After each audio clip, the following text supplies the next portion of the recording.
No, così, da me, allora è tornata la guerra al sud, cioè dal sud che fa la guerra al nord e il nord che fa la guerra al sud. Come mai?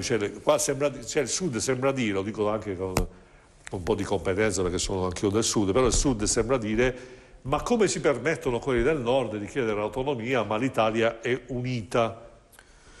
Allora, guarda, io aziendalmente parlando ho molti interessi e molti punti vendita in giro per l'Italia. Metà della mia azienda sostanzialmente è da Roma in giù.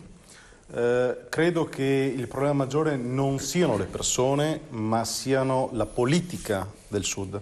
Il buon De Luca, che in questo momento sta facendo fuoco e fiamme contro l'autonomia delle regioni del Nord, probabilmente ha qualcosa da nascondere, nel senso che il senso di responsabilità che porta l'autonomia è qualcosa che evidentemente la politica del Sud ha dimenticato. Oggi autonomia vuol dire senso di responsabilità, vuol dire la capacità di gestire le spese in modo organico, vuol dire essere coscienti di ciò che si fa. Non è possibile avere delle spese completamente diverse per gli stessi prodotti al nord e al sud, quindi se qualcuno dice che noi spendiamo di più, evidentemente non ha capito assolutamente nulla di che cos'è l'autonomia.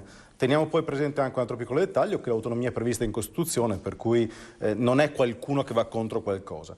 L'autonomia del Veneto, così come delle altre regioni, è ovvio che creerebbe delle situazioni contingenti a livello economico particolari, ma queste situazioni contingenti sono subordinate alla incapacità attuale delle regioni del Sud di gestire l'economia. Il giorno in cui anche il Sud imparerà a gestire, io parlo del Sud inteso come politica del Sud, non i meridionali, ma parlo la politica del Sud, imparerà a gestire e non scialacquare, spendere in modo inappropriato o per non dire qualcosa di peggio che potrebbe essere anche perseguibile per legge, perché se dovessi mai dire che ci sono spese e sottospese non è il giusto dirlo, anche se lo penso, quindi è il caso che le regioni del Sud imparino a spendere bene quelli che sono i soldi che gli vengono dati dal residuo fiscale delle regioni del Nord.